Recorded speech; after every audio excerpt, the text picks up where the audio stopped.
Welcome to IIPs.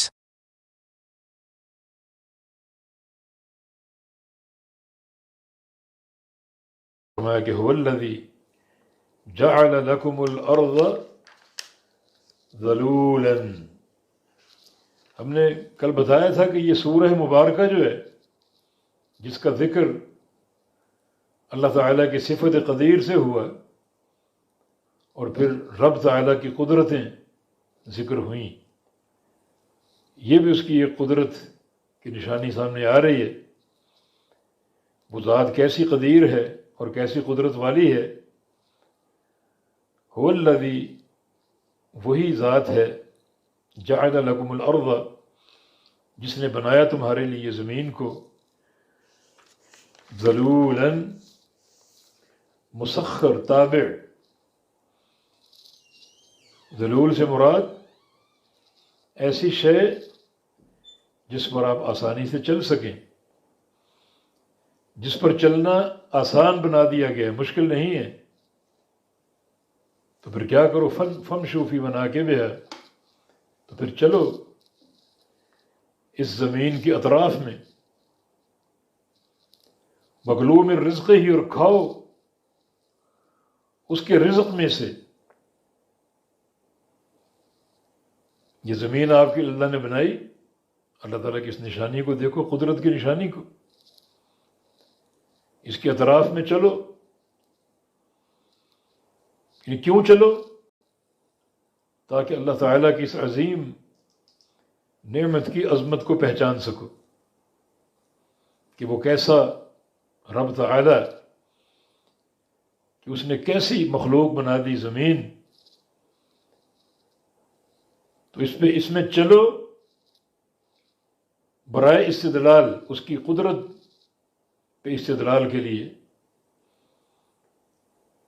کہ اس نے کیسی عظیم الشان نعمت بنائی اور زمین کو ایک بچھونا بنا کر ہمیں عطا فرما دیا. یا اس میں چلو روزی کمانے کے لیے، دنیا اس پر چلتی پھرتی ہے، رزق کے اسباب تلاش کرتی ہے. تو یہ اسباب رزق کا تلاش کرنا، یہ بھی اس بات کی دلیل ہے کہ یہ زمین کس قدر تمہارے تابع ہے اور اس پر چلنا پھرنا کتنا آسان ہے. وَكُلُوا مِن رِزْقِهِ، اور کھاؤ اس کے رزق میں سے. یہ رزق بھی اسی کا ہے، اسی کا عطا کردہ ہے. تو وہ کھاؤ اور اس کا شکر ادا کرو ان تمام نعمتوں پر. زمین کو بچھانا بنایا اور ہمیں عطا کیا، چلنا پھرنا گھومنا آسان بنا دیا،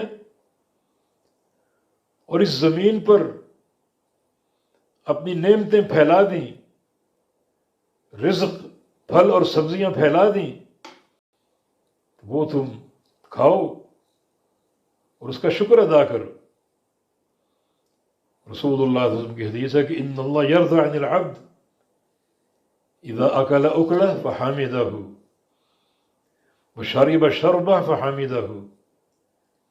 اللہ اس بندے سے راضی ہوتا ہے جو ایک لقمہ کھانے کا کھائے اور اس کی حمد کرے، ایک گھونٹ پانی کا پیے اور الحمدللہ کہے. تو اس کا رزق کھا کر اس کی حمد کرو اور ان نعمتوں کی قدر کرو. وَإِلَيْهِ النُّشُورُ، اور سن لو اسی کی طرف تم اٹھائے جاؤ گی، اسی کی طرف اٹھایا جانا ہے اور جمع ہونا ہے، کسی اور کی طرف نہیں. وَإِلَيْهِ النُّشُورُ میں جو معمول اور عامل کی ترتیب ہے تقدیم و تاخیر کے اعتبار سے، تو اس میں حصر کا معنی ہے، جس کا معنی یہ کہ الیہ النشور لا الہ غیرہ،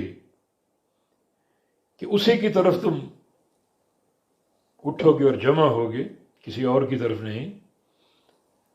اور اس میں بھی دو چیزیں موجود ہیں، ایک تنبیہ اور وعید بھی، اور رحمت اور محبت بھی. اسی کی طرف اٹھائے جانے کا معنی وہ تمہاری ہر بات جانتا ہے۔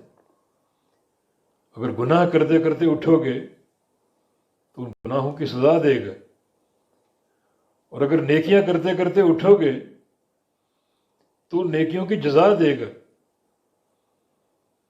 تو پلٹ کر اسی کی طرف جانا ہے۔ یہ جملہ خوب غور و فکر کی دعوت دیتا ہے، کسی اور کی طرف نہیں جانا۔ اس میں محبت اور شفقت کا انداز بھی ہے، اور ایک تنبیہ اور تقریر اور ڈانٹ ڈپٹ کا انداز بھی، کہ اپنے اعمال چیک کر لو، اسی کے پاس تم نے لوٹنا ہے، تو تمہارے اعمال کا بدلہ دے گا تمہیں۔ اچھے عمل کرتے کرتے جاؤ تاکہ اس کی محبتوں اور رحمتوں کو پا سکو۔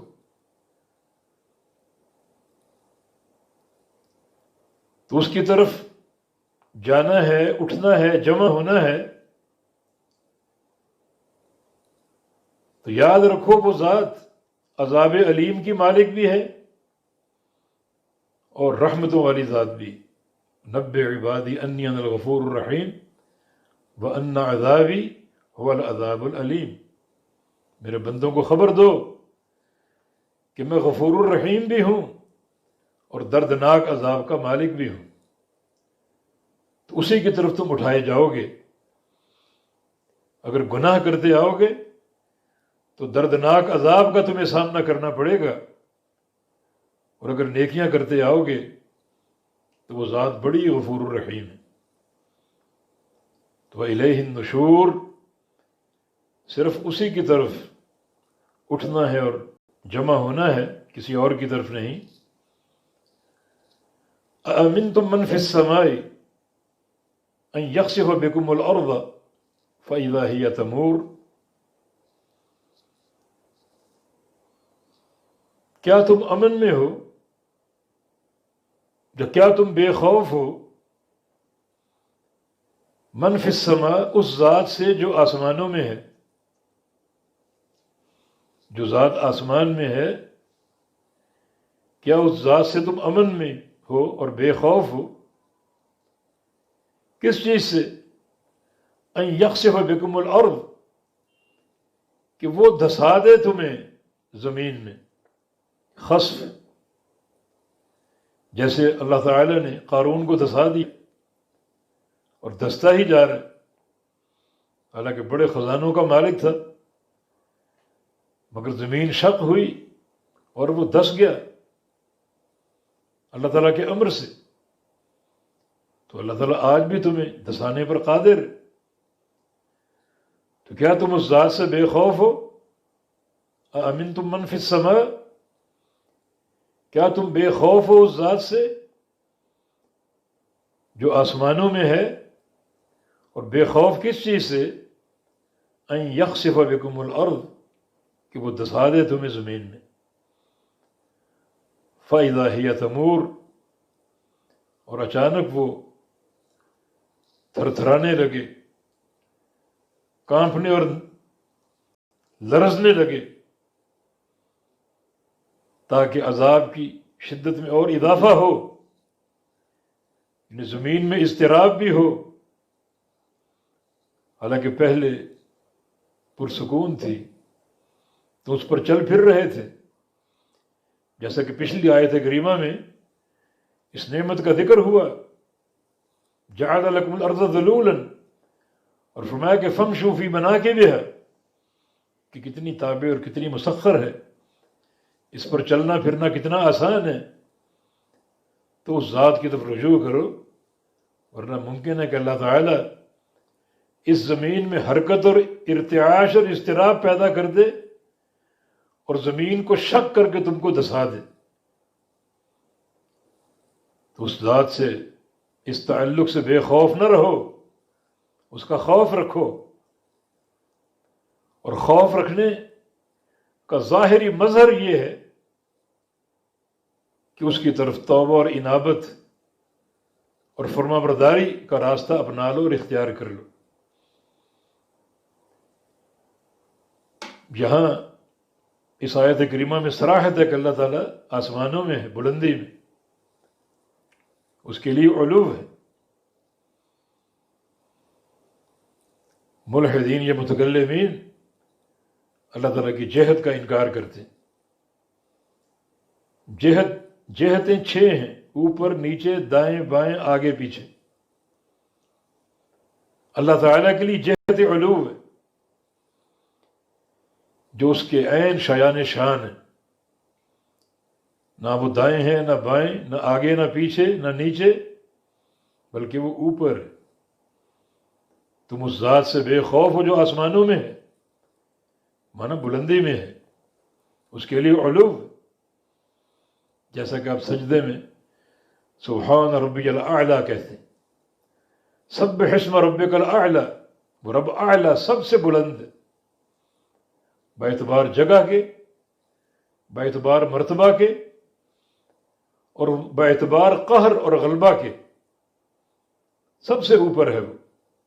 یہ ہمارا ایمان ہے کہ اللہ تعالیٰ کے لیے جہت علو ہے، بلکہ یہ عقیدہ ہے جسے روز اول ہی اپنانا چاہیے۔ اللہ تعالیٰ عرش پر مستوی ہے، اور اس کا عرش جس پر وہ مستوی ہے وہ اس کی مخلوق ہے، وہ عرش کا محتاج نہیں ہے، اور یہ سب سے بلندی پر ہے۔ احادیث میں اس علو کا ذکر ہے کہ زمین سے آسمان تک 500 سال کا فاصلہ، پھر آسمان اول کا موٹاپا بھی 500 سال کا، جتنا زمین اور آسمان کا فاصلہ ہے اتنا ہی آسمان کے جرم کی جو ہے وہ کثافت اور اس کی موٹائی ہے۔ پھر آسمان اول سے آسمان دوم تک یہی 500 سال، پھر دوسرا آسمان اس کی موٹائی بھی 500 سال، اس طرح 7ویں آسمان تک۔ پھر اوپر ایک بحر کا ذکر جس کی تہ سے لے کر سطح تک 500 سال کا فاصلہ،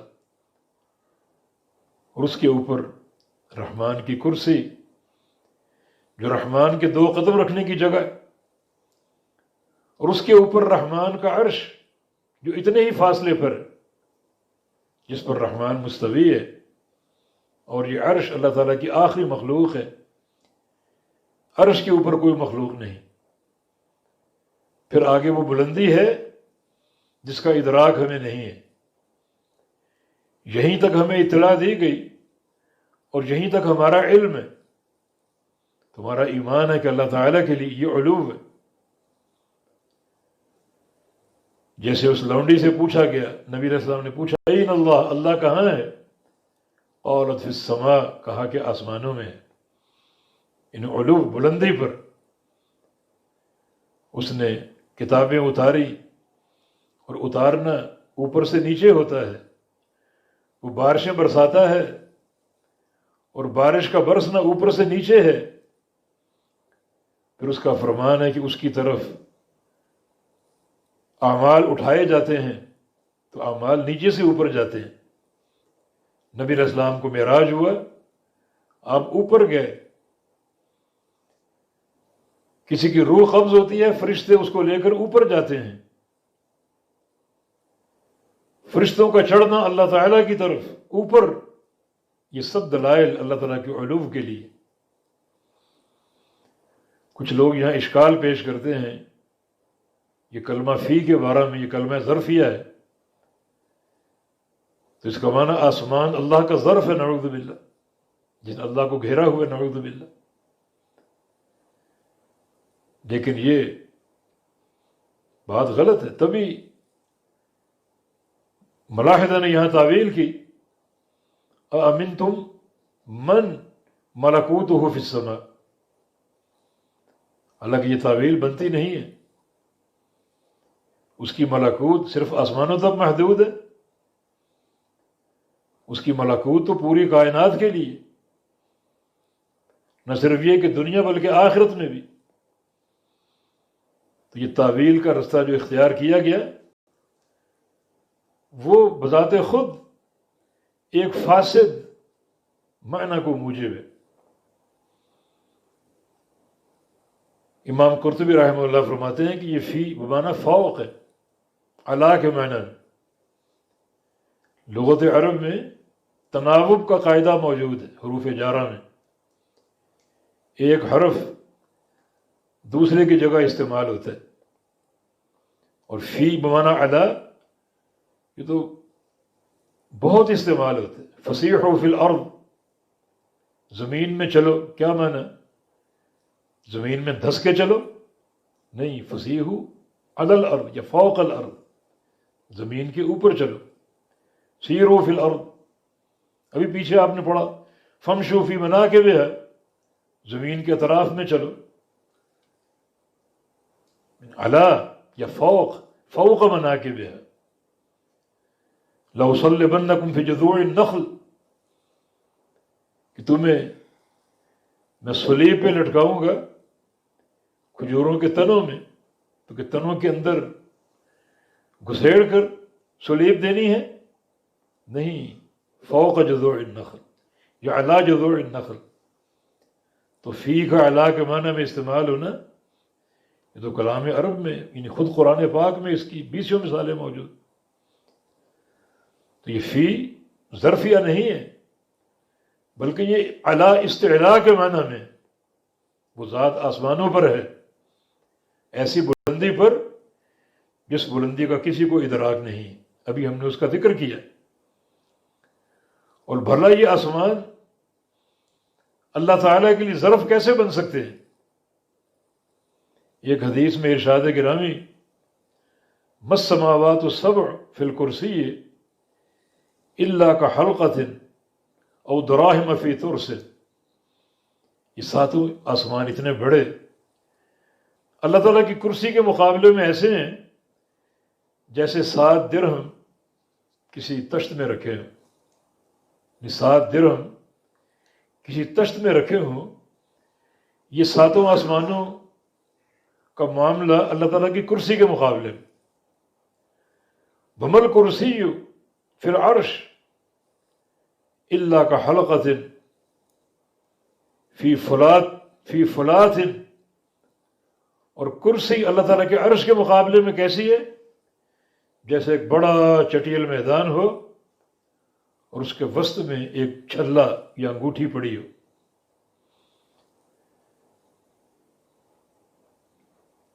یعنی یہ کرسی کی حیثیت عرش کے مقابلے میں. اور وَمَا الْعَرْشُ فِي كَفِّ الرَّحْمَنِ إِلَّا كَحَبَّةِ خَرْدَلٍ فِي كَفِّ أَحَدِكُمْ. اور یہ عرش اللہ تعالیٰ کے ہاتھ میں یا اللہ تعالیٰ کے ہاتھ کے مقابلے میں ایسے ہے جیسے آپ کے ہاتھ میں ایک رائی کا دانہ رکھا. تو صرف آسمان اس ذات کا ظرف بن جائے اور وہ ذات آسمانوں کا مظروف بن جائے، کتنی یہ گمراہ کن سوچ ہے اور کس قدر الحاد سے بھری ہوئی سوچ ہے. تو اللہ تعالیٰ اس کے لیے جہت علو ہے، ایسی بلندی جس کا ادراک ہمارے ذہن نہیں کر سکتے. اس بلندی کی ہم نے حدیث سے وضاحت کی ہے. اور آخر المخلوقات اللہ کا عرش ہے جس پر اللہ تعالیٰ مستوی ہے. اور پھر جو بلندی کی حد وہ ہمارے علم سے ماورا ہے. اور علو اس کے شایان شان ہے، ساری مخلوق سے بلند ہونا، اوپر ہونا، باعتبار جگہ کے بھی، باعتبار مرتبہ کے بھی، اور باعتبار قہر و غلبہ کے بھی. تو اس ذات سے تم بے خوف ہو جو آسمانوں پر ہے کہ وہ تمہیں زمین میں دھنسا دے جیسے قارون کو دھنسایا تھا. تو تم دھنسائے جا سکتے ہو، اللہ تعالیٰ قادر. یہ سورہ مبارکہ اس کی قدرت کے مظاہر پیش کر رہی. اور آگے فرمایا کہ ام امنتم من فی السماء ان یرسل علیکم حاصبا فستعلمون کیف نذیر. یا پھر تم بے خوف ہو، امن میں ہو اس ذات سے جو آسمانوں پر ہے، اللہ تعالی ان یرسل علیکم حاصبا، کہ وہ بھیجے تم پر کنکریوں کی بارش. حاصب پتھروں کی بارش تم پر برسا دے. اللہ تعالیٰ چاہے تو کر سکتا ہے، یہ اس کی مخلوق ہے. اس کی قدرت پر ایمان لاؤ، ہر شے پر قادر ہے. کہ پتھروں کی بارش یہ زمین کو شق کر کے دھسا دینا، یہ تو ایک بڑے مہیب عذاب کی صورت میں سامنے آ سکتے ہیں۔ اللہ تعالیٰ نے قوم لوط کو پتھروں کی بارش کر کے تباہ و برباد کر دی۔ ابرا کے ہاتھیوں کو پتھروں سے اللہ تعالیٰ نے ہلاک کر دیا، برباد کر دیا۔ تو اللہ تعالیٰ کے لشکر ہیں یہ۔ اللہ تعالیٰ جب چاہے تمہیں ابتلا میں ڈال سکتا ہے، مبتلا عذاب کر سکتا ہے، اور بربادی تمہارے سامنے کھڑی ہو سکتی ہے۔ اب دیکھیں آج کل یہ کرونا وائرس، اللہ تعالیٰ کا ایک لشکر جو نظر بھی نہیں آتا، کہ بڑی خوردبینیں آپ استعمال کریں تو وہ نظر آتا ہے، اور اس وائرس نے پوری دنیا کو آگے لگا رکھا۔ دنیا بے بس ہو چکی، بلبلا اٹھی۔ اللہ تعالیٰ عافیت دے۔ تو کس ظلم پر تم تکبر کرتے ہو؟ جو تکبر کرنے والے تھے وہ آج جھاگ کی طرح بیٹھے ہوئے۔ کہاں گئیں وہ باتیں؟ کہاں گئیں وہ بڑھکیں چائنا کی اور امریکہ کی اور یورپ کی؟ وہ طاقت کا نشہ اور اپنے وسائل کے مقابلے میں دنیا کی تحقیر، کہاں گئی وہ؟ تو تم بے خوف ہو؟ اللہ رب العزت کی قدرت کے مظاہر اللہ تعالیٰ جب چاہے پکڑے۔ ان ربک لبالمرصاد، وہ گھات میں ہے، جب چاہے پکڑ لے۔ فَيَوْمَئِذٍ لَا يُعَذِّبُ عَذَابَهُ أَحَدٌ وَلَا يُوثِقُ وَثَاقَهُ أَحَدٌ۔ جیسا اس کا عذاب ہے، یہ دنیا کی ساری طاغوتی طاقتیں مل کر بھی ویسا عذاب نہیں دے سکتی، اور جیسی اس کی پکڑ ہے ساری طاقتیں جمع ہو کر بھی ویسی پکڑ نہیں پکڑ سکتی۔ تو تم کیوں بے خوف؟ یہ خوف اپنے اندر پیدا کرو اور اس سے ڈرو، تقوی اختیار کرو، اس کے خوف سے اپنے ظاہر و باطن کو مزین اور مرصع کر لو۔ فَسَتَعْلَمُونَ كَيْفَ نَذِيرٌ، بس تم ان قریب جان لو گے کہ کیسا ہے ڈرانا۔ یہ نذیر بمانا انذاری، میرا ڈرانا کیسا ہے، ان قریب تم جان لو گے۔ آج اگر وہ ڈھیل دیتا ہے تو کل اس کے عذاب کو دیکھنا پڑے گا تمہیں۔ وہ چاہے تو تم پر پتھروں کی بارش برسا کر تمہیں تباہ و برباد کر دے۔ عبداللہ بن عباس رضی اللہ عنہما کا ایک قول یاد آ گیا۔ ایک بار بے ساختہ انہوں نے یہ بات پکار کر کہی کہ لوگو، اخشى ان تسقط علیکم حجارۃ من السماء، مجھے ڈر ہے کہ تم پر آسمان سے پتھر نہ برسے۔ ایک قوی ہے، آندھی چلے اور تم پر پتھر برسیں اور وہ پتھر تمہارا نام و نشان مٹا دیں، جیسے قوم لوط پر برسے، ابرا کے ہاتھیوں پر برسے۔ یہ بات کیوں کہی؟ اقول قال رسول اللہ وتقولون قال ابو بکر وقال عمر، میں کہتا ہوں قال رسول اللہ، رسول اللہ صلی اللہ علیہ وسلم نے یہ فرمایا، اور تم بجائے ماننے کے کہتے ہو کہ نہیں ابو بکر صدیق نے یہ فرمایا، عمر بن خطاب نے یہ فرمایا۔ بھلا رسول اللہ صلی اللہ علیہ وسلم کی بات اور آپ کے فرمان کے مقابلے میں ابو بکر و عمر کی بات کی کیا حیثیت ہے؟ اگر یہ رویہ رکھو گے تو مجھے ڈر ہے کہ آسمان سے پتھر برسیں اور تمہیں تباہ و برباد کر دیں۔ یہ تو پھر بھی شیخین کی بات لوگ کرتے تھے، ابو بکر و عمر کی. اب لوگوں نے نبی علیہ السلام کی ذات اور بات کے مقابلے میں کیسوں کیسوں کو کھڑا کر دیا. کچھ نے تو اپنے باپ دادوں کو کھڑا کر لیا، اپنے من پسند عالم کو کھڑا کر دیا، کسی امام کو کھڑا کر دیا، قوم برادری کو کھڑا کر دیا. یہ قوم یقیناً اللہ تعالیٰ کے عذاب کی منتظر ہے کہ وہ عذاب آئے اور ان کو تباہ و برباد کر دے.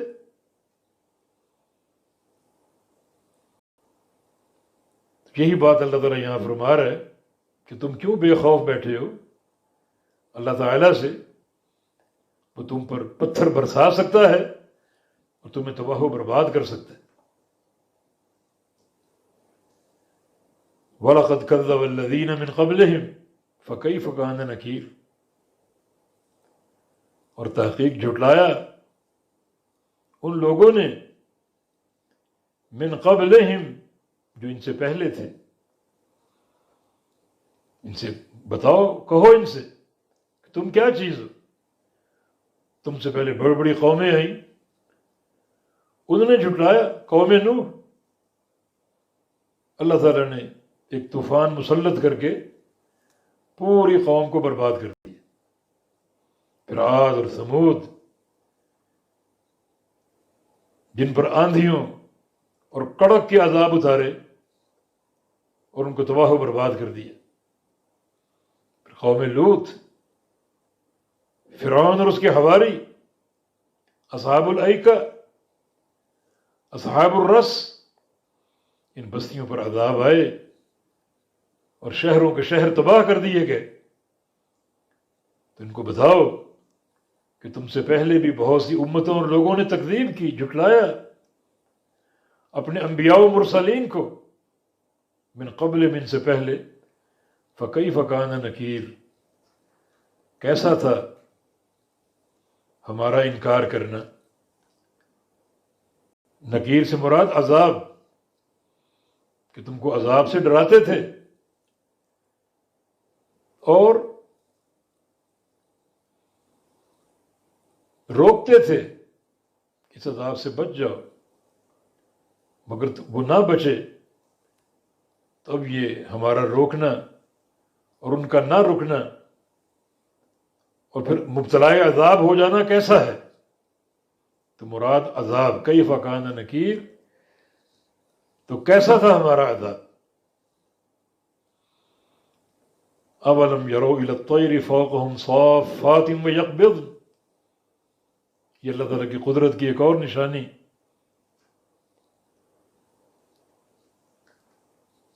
اولم یروا، کیا نہیں دیکھا انہوں نے، الی الطیر، پرندوں کی طرف. یہ طیر، طائر کی جمع.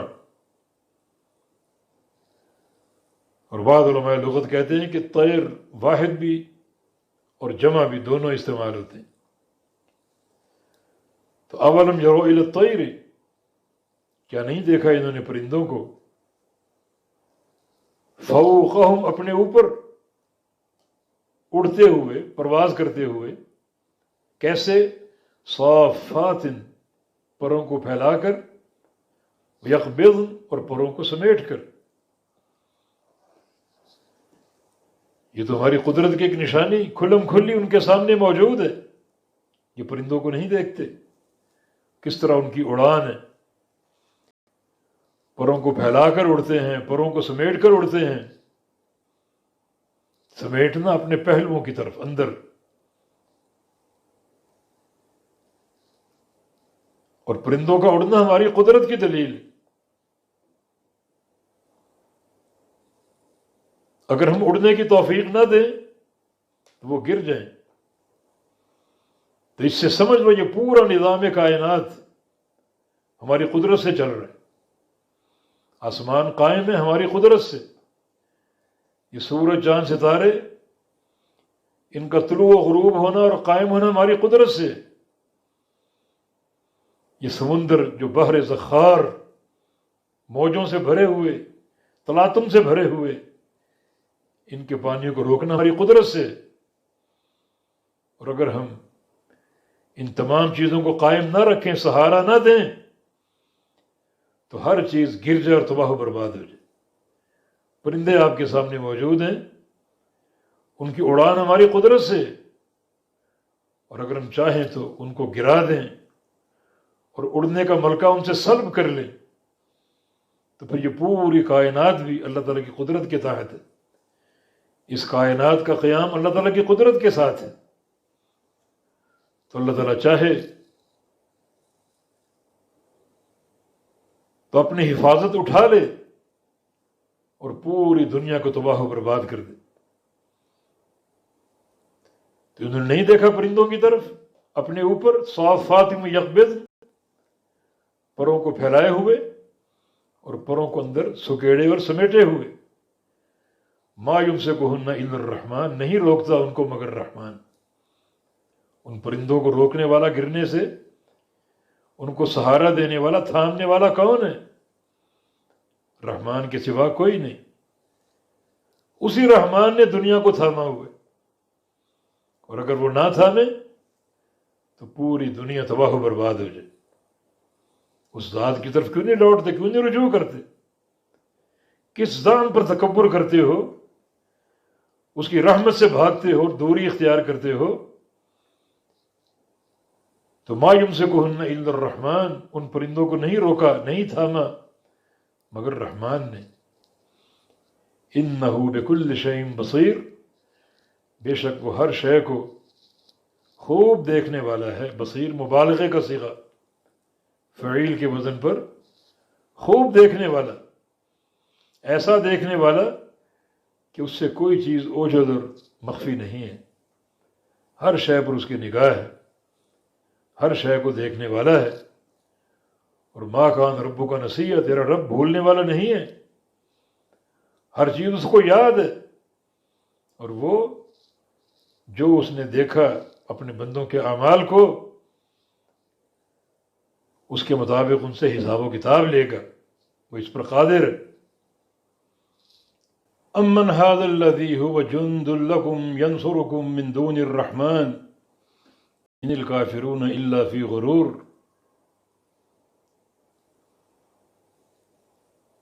کون ہے وہ؟ یہ استفہام یہ توبیخ کے لیے، تقریر اور توبیخ، ڈانٹ ڈپٹ۔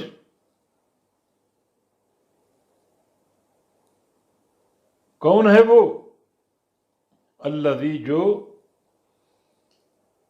ہوا جند لکم، وہ لشکر ہو تمہارا، ینصرکم، مدد کرے تمہاری، من دون الرحمن، رحمان کے علاوہ۔ کوئی ہے ایسا لشکر؟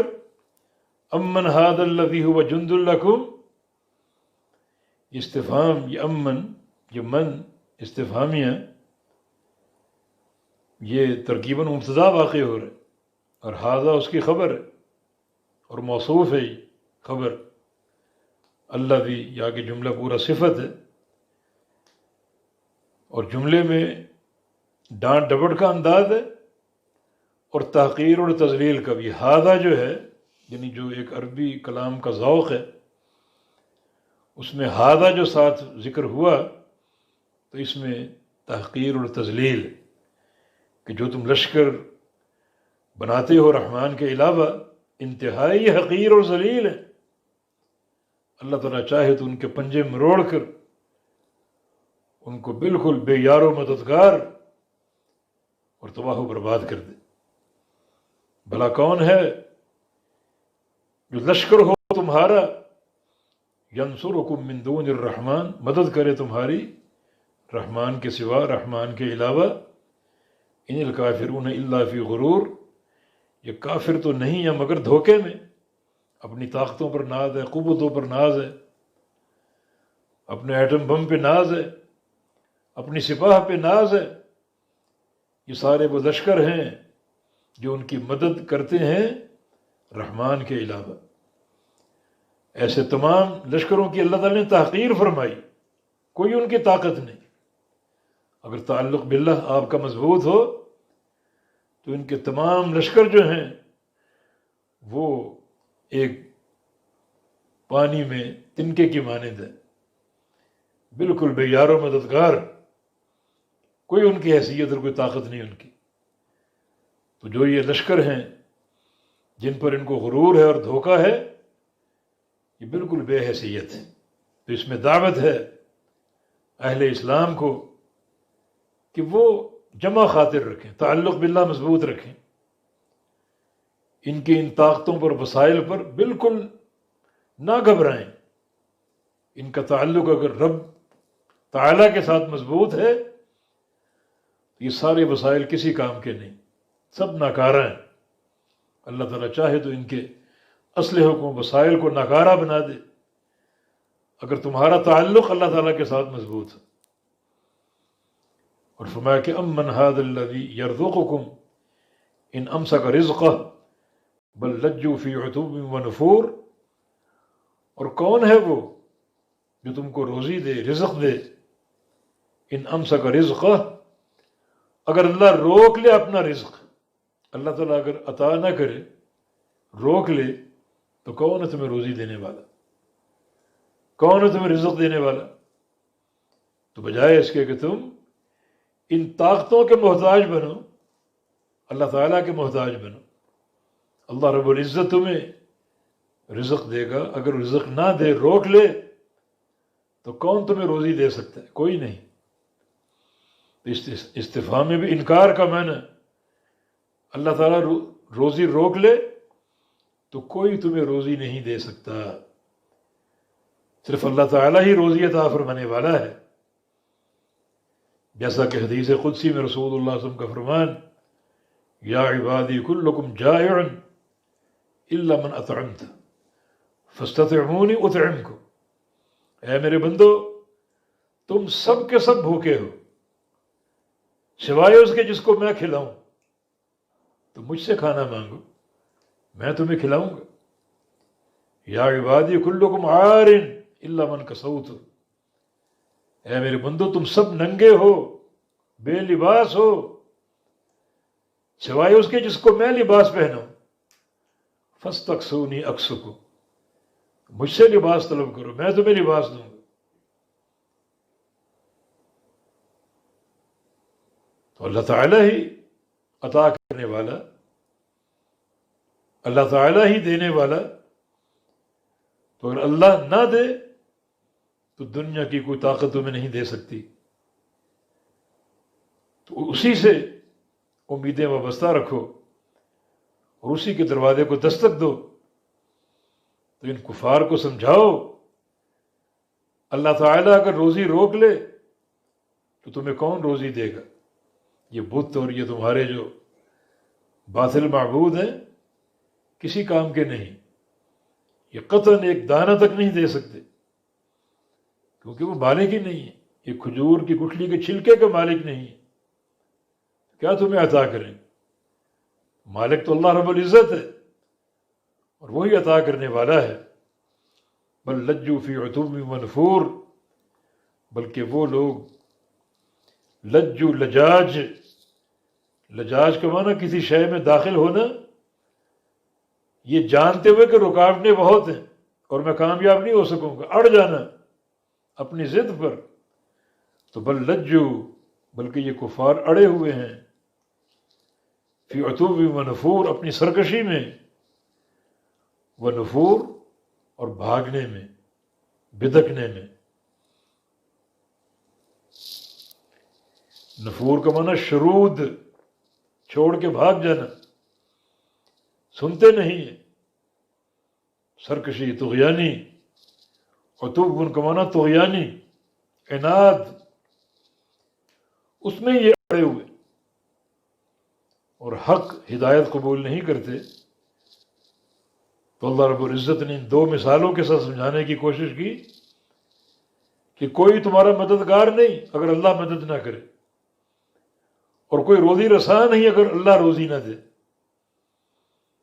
تو مسلمانوں کے لیے تسلی کا پہلو، اگر ان کا اللہ کے ساتھ تعلق مضبوط ہو تو اللہ تعالیٰ مدد کرنے پر بھی قادر ہے۔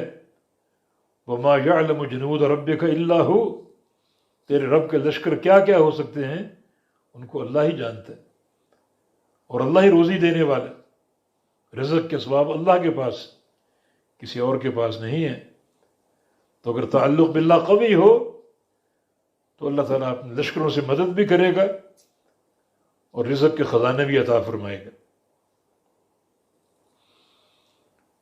افمن یمشی مکبا علی وجہہ اہدی امن یمشی سویا علی صراط مستقیم۔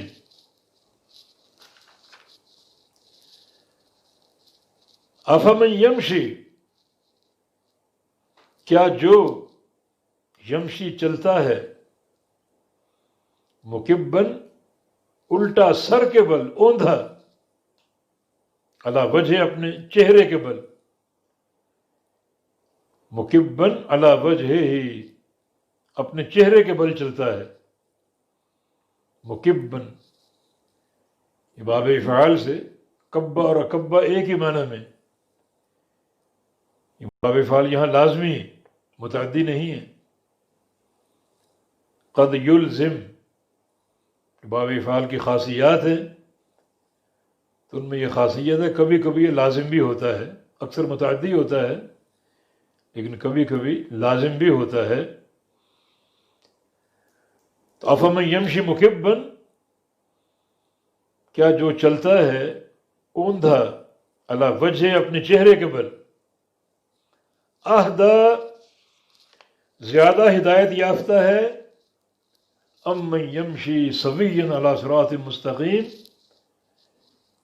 یا وہ جو چلتا ہے سیدھا صراط مستقیم پر، یمشی سویا چلتا ہے سیدھا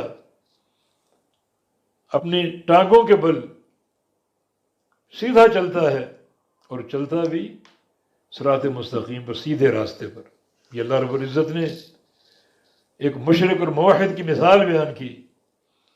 مشرک کو سمجھو الٹا اپنے سر کے بل چل رہا ہے، اور موحد اپنے پاؤں کے بل، اور مشرک کا راستہ خطورتوں سے بھرا ہوا اور موحد کا راستہ صراط مستقیم ہے۔ تو بتاؤ ان دونوں میں ہدایت یافتہ کون ہے؟ سر کے بل چلنے والا جس کا راستہ بھی الجھا ہوا ہو، یا پاؤں کے بل سیدھا چلنے والا جس کا راستہ بھی سیدھا ہو اور آسان ہو؟ کون ان میں ہدایت پر ہے اور کون ان میں حق پر گامزن ہے؟ یہ چلنا کہاں؟ دنیا میں بھی اور قیامت کے دن بھی۔ یہ مثال دنیا میں بھی ہے اور قیامت کے دن تو عملی طور پر ہوگا۔ یحشرہم یوم القیامت علی وجوہہم، اللہ ان کو اٹھائے گا قیامت کے دن ان کے چہروں کے بل۔ نبی علیہ السلام کی حدیث ہے قیامت کے دن کچھ لوگ اپنے سروں کے بل چلیں گے۔ صحابہ نے پوچھا یا رسول اللہ صلی اللہ علیہ وسلم، سروں کے بل ایک انسان کیسے چل سکتا ہے؟ تو رسول اللہ صلی اللہ علیہ وسلم نے ارشاد فرمایا الذی امشاہم علی ارجلہم لقادر علی ان یمشی علی وجوہہم رؤوسہم، جس ذات نے پاؤں کے بل بندوں کو چلا دیا وہ ذات سروں کے بل چلانے پر بھی قادر ہے۔ تو یہ مثال دنیا میں ایک مشرک کی مثال سمجھ لو، الٹا چل رہا ہے، اپنے سر کے بل چل رہا ہے اور پرخطر راستے پر چل رہا ہے، اور ایک شخص وہ ہے جو سیدھا چل رہا ہے اور صراط مستقیم پر چل رہا ہے۔ ان میں کس کو ہدایت یافتہ کہو گے اور کس کو راحت والی زندگی دو گے؟ یقیناً جو سیدھا چلنے والا، تو یہ موحد اور مشرک کی مثال ہے۔ وہ سیدھا چل رہا ہے، موحد سیدھا چلنے کا معنی صراط مستقیم پر گامزن ہے، جو اللہ تعالیٰ کا ہدایت کا راستہ ہے، جس راستے کو انبیاء و مرسلین لے کر آئے، جو اللہ تعالیٰ کی وحی سے عبارت ہے، تو وہ صراط مستقیم ہے، سیدھا راستہ ہے، جو انبیاء کی دعوت سے ماخوذ ہے۔ تو یہ ایک موحد متبع سنت، اور اس کے مقابلے میں شرک کرنے والا، انبیاء کی دعوت کو ٹھکرانے والا، اللہ تعالیٰ کی دعوت کو ٹھکرانے والا، تو یقیناً وہ الٹا ہے۔ اللہ تعالیٰ کے پیغام کو ماننے والا سیدھا ہے اور اس کا چلنا بھی سیدھا ہے، اور اس کے پیغام کو نہ ماننے والا مبتلا شرک انسان الٹا ہے تو اس کا قصد اور اس کا چلنا بھی الٹا ہے۔ اب یہ دونوں مثالیں آپ کے سامنے ہیں، تو فیصلہ خود کر لیں کہ اہدیٰ کون ہے، ہدایت یافتہ کون۔ اسی طرح جب قیامت قائم ہوگی تو میدان محشر میں کچھ لوگ سیدھے چلیں گے اور کچھ لوگ سروں کے بل چلیں گے، تو کون ان میں ہدایت یافتہ ہے، کس کے لیے کامیابی ہے؟ یہ مثال دنیا کے تعلق سے بھی ہے اور آخرت کے تعلق سے بھی ہے کہ جو چلنے والا ہے اپنے چہرے کے بل اوندھا، وہ ہدایت یافتہ ہے کہ جو بالکل سیدھا چلے اور صراط مستقیم پر گامزن ہو۔ بارک اللہ فیکم وصلی اللہ علی نبینا